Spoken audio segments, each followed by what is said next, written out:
Kembali lagi dalam renungan harian kita. Mari Bapak Ibu kita memuji Tuhan. Kita katakan, Tuhan pimpin anakmu.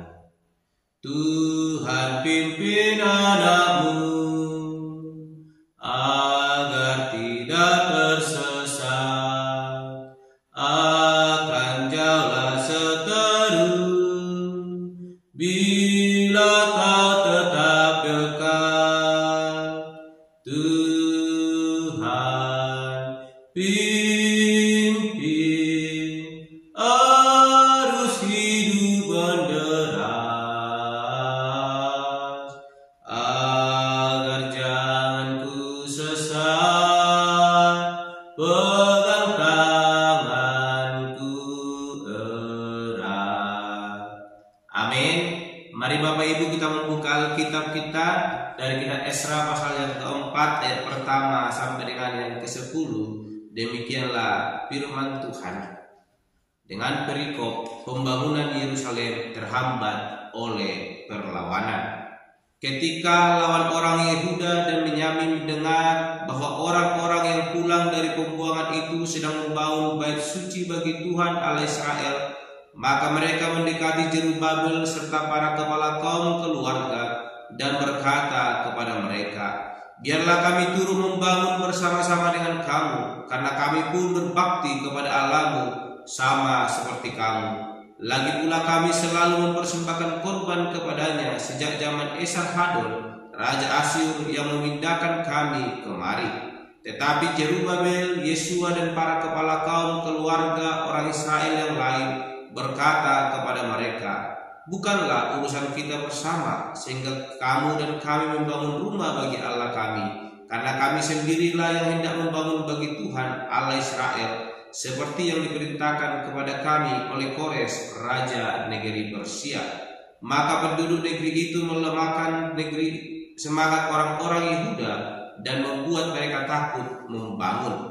Bahkan selama zaman Kores, raja negeri Persia, sampai zaman pemerintahan Darius, raja negeri Persia, mereka menyogok para penasihat untuk melawan orang-orang Yehuda itu dan menggagalkan rancangan mereka. Pada zaman pemerintahan Ahasweros, pada permulaan pemerintahannya, mereka menulis surat tuduhan terhadap orang-orang yang telah menetap di Yehuda dan di Yerusalem.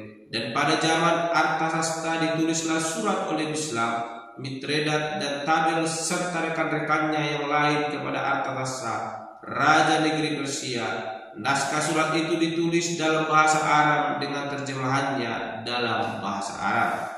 Rehum bupati dan Simsai panitera telah menulis surat terhadap Yerusalem kepada Raja Artasasta yang isinya sebagai berikut.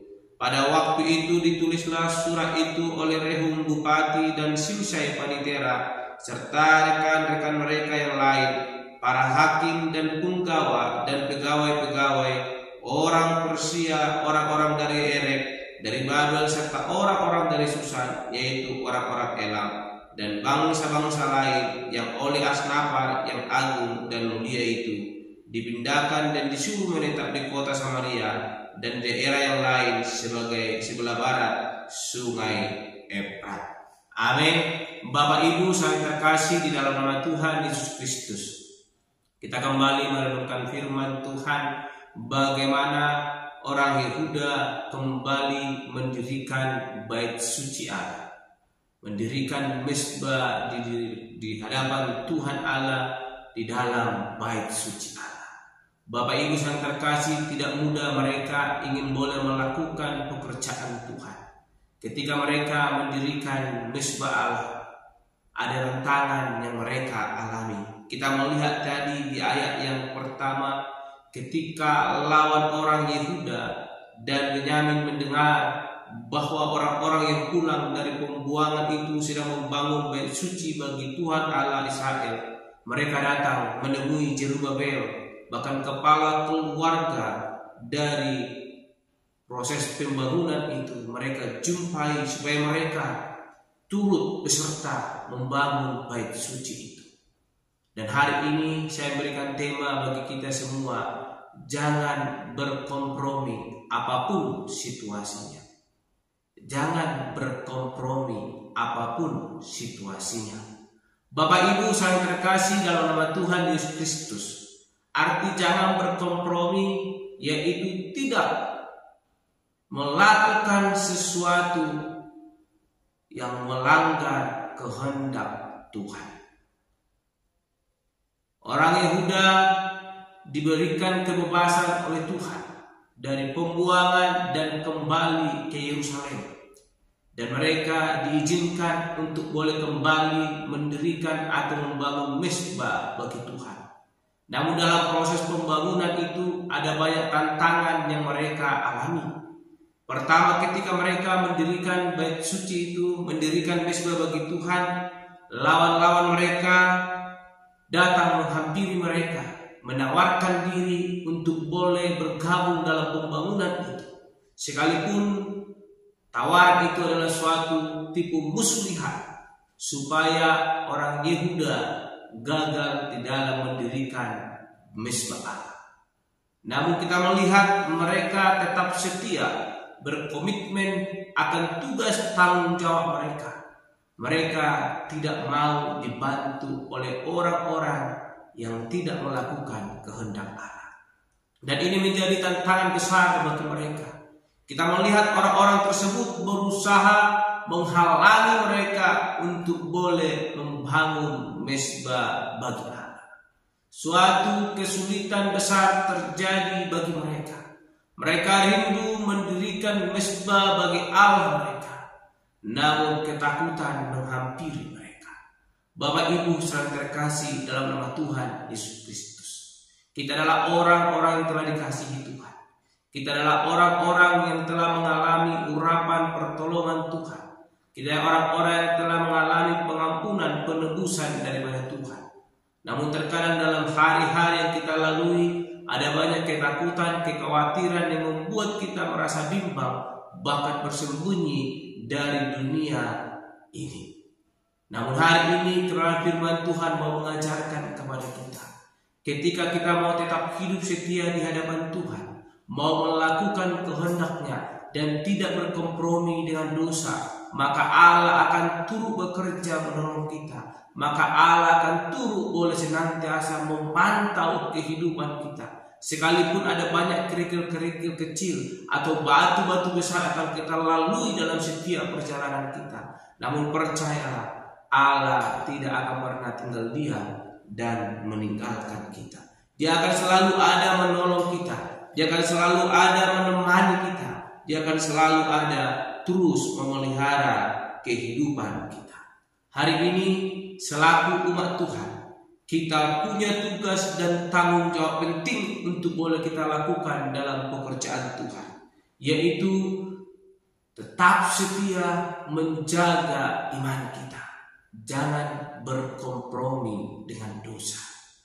Jikalau sesekali kita mencoba berkompromi dengan dosa, maka sia-sialah kasih karunia itu boleh memelihara kehidupan kita. Sia-sialah pengorbanan Yesus Kristus itu yang telah mati di kayu salib hanya untuk menebus kita manusia yang berdosa ini. Mari Bapak Ibu terkasih, jangan sia-siakan pertolongan-Nya dalam hidup kita. Mari maknai itu lewat kita mau tetap setia hidup di hadapan Tuhan. Sekalipun ada banyak tantangan yang boleh kita hadapi, namun ketika kita mau hati-hati dan menjauh dari pencobaan itu, dan kita mau diteguhkan iman kita dalam kebenaran firman Tuhan, maka kita akan mengalami pertolongan Tuhan.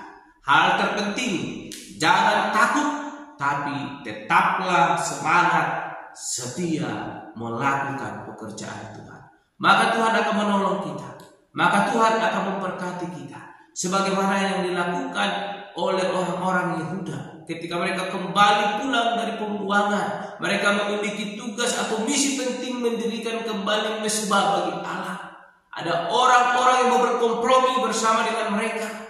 Mereka menolak itu dengan tegas, sekalipun ada tantangan, hambatan yang mereka harus lalui. Tapi mereka dengan tegas berkata, dengan setia, bahwa tugas ini adalah milik kami, bukan milik Anda. Mari Bapak Ibu yang terkasih, jangan karena ingin meringankan beban kita terus melangkah dalam iman, kita berkompromi dengan dosa. Tapi mari terus peganglah kebenaran firman Tuhan. Maka itu akan menjadi kekuatan sejati dalam hidup kita untuk boleh terus melakukan kehendak Allah dalam hidup kita. Hiduplah setia di hadapan Tuhan, maka Tuhan akan menolong kita.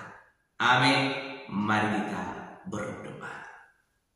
Bapa Surgawi, kami kembali bersyukur untuk renungan hari ini yang boleh kami renungkan, yang mengajarkan kami untuk boleh tetap setia di hadapan Tuhan. Jangan berkompromi dengan apapun yang mendatangkan dosa di hadapan Tuhan. Bapa yang baik, urapi kami. Sekalipun Tuhan, badan kami lemah, iman kami terkadang ciut akan situasi dunia ini, yang terkadang dunia menawarkan hal-hal yang instan untuk boleh meninggalkan Tuhan. Ajar kami Bapa untuk tetap setia melakukan kehendak-Mu, dengan tegas menolak berkompromi dengan dosa, namun tetap setia melakukan kehendak Tuhan. Dan biarlah kiranya kekuatan daripada Tuhan itu yang boleh senantiasa memampukan kami. Terpuji termulia Engkau Bapa. Di dalam nama Tuhan Yesus Kristus kami berdoa dan menutup renungan kami pada hari ini. Haleluya. Amin. Shalom Bapak Ibu. Tuhan Yesus memberkati.